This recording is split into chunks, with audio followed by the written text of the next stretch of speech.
ابتدا ہے رب جلیل کے بابرکت نام سے جو دلوں کے بھید خوب جانتا ہے۔ دیکھتی آنکھوں سنتے کانوں صابر میاں کا سلام پہنچے۔ ناظرین محترم، عورتوں میں حیض کی ابتدا کیسے ہوئی؟ کیا یہ لڑکیوں کے لیے سزا ہے؟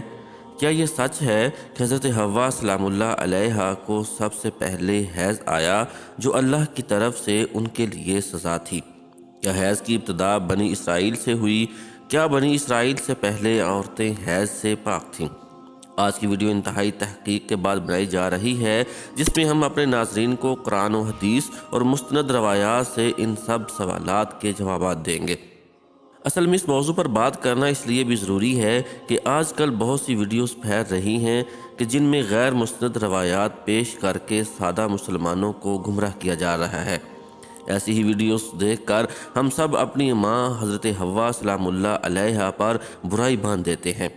آپ سے التماس ہے کہ اس ویڈیو کو پورا دیکھیے گا تاکہ دوبارہ کبھی کوئی بھی آپ کو اس موضوع پر گمراہ نہ کر سکے۔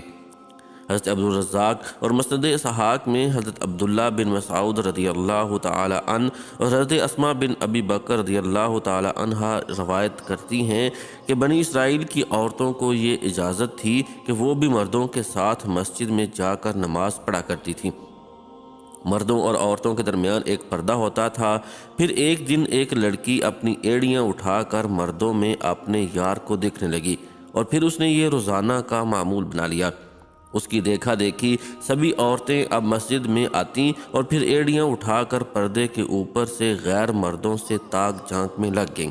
چنانچہ ان کو مسجد میں جانے سے ایسے روکا گیا کہ ان پر حیض مسلط کر دیا گیا۔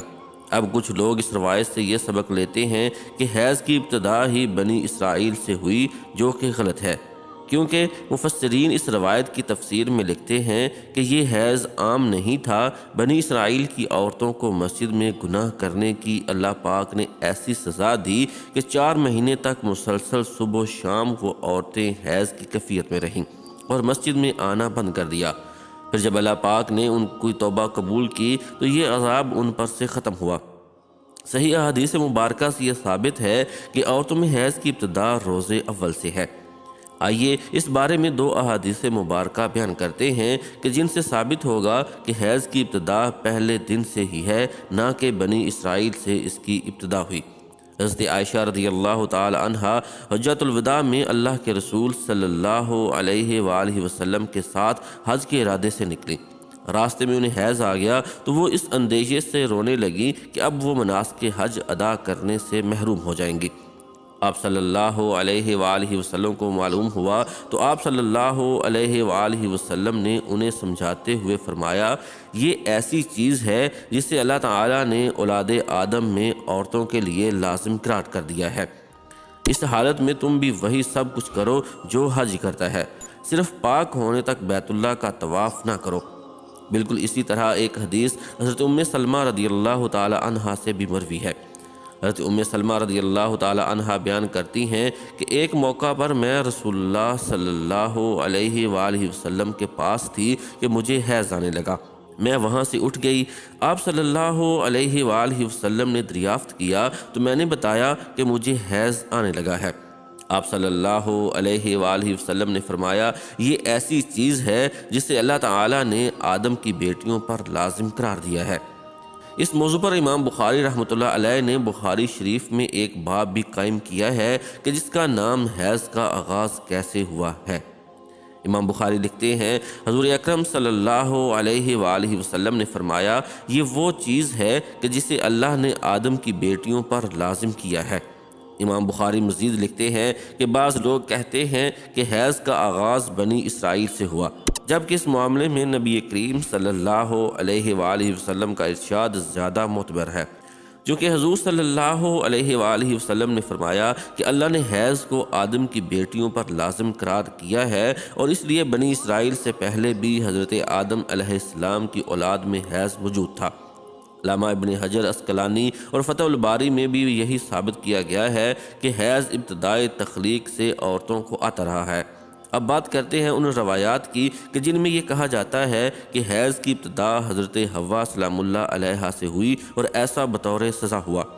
امام طبری رحمۃ اللہ علیہ سورۃ البقرہ کی آیت نمبر 25 کی تفسیر میں حضرت عبد الرحمن بن زید رحمۃ اللہ علیہ کی یہ روایت نقل کرتے ہیں کہ حضرت حوا کو پہلے حیض نہیں آتا تھا۔ ان کی تخلیق پاکیزہ ہوئی یہاں تک کہ انہوں نے اللہ کی نافرمانی کی اور ممنوعہ پھل کھایا جس سے ان کو جنت سے نکالا گیا، اور پھر ان کو حیض اور حمل کی سزا دی گئی۔ اور لکھتے ہیں کہ اللہ پاک نے تب فرمایا، میں نے تجھے پاکیزہ بنایا تھا لیکن تو نے میری نافرمانی کی، اس لیے اب میں تجھ سے خون جاری کر دوں گا۔ امام طبری کے علاوہ باقی تمام مفسرین نے ان روایات کو جھٹلایا ہے اور ان روایات کو غیر مستند اور ناقابل قبول کہا ہے۔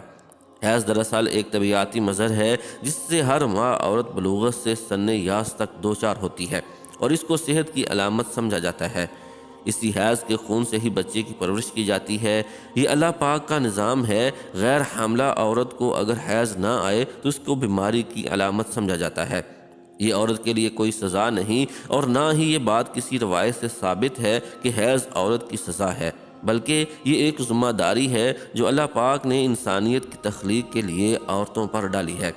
اسی لیے جو عورتیں اس ذمہ داری کو بخوبی نبھاتی ہیں وہ اجر و ثواب کی مستحق ہیں۔ جیسا کہ حضرت عائشہ رضی اللہ تعالی عنہا نے ایک دفعہ حضور پاک صلی اللہ علیہ وآلہ وسلم سے سوال کیا کہ اے اللہ کے نبی، مجھے تو لگتا ہے کہ عورتیں پیدا ہوئی مصیبت جھیلنے کے لیے ہیں۔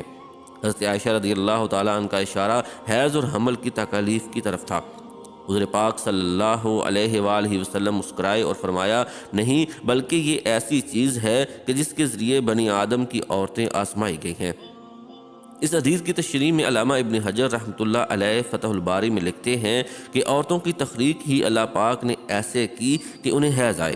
حیض ان پر پہلے ہی دن سے لازم قرار دیا گیا۔ جو عورت اس پر صبر کرے گی تو وہ اجر کی مستحق ہوگی، اور جو اس کو مصیبت اور برائی سمجھے گی تو وہ اللہ کی تخلیق میں عیب نکالنے جیسے گناہ کی مرتکب ہوگی۔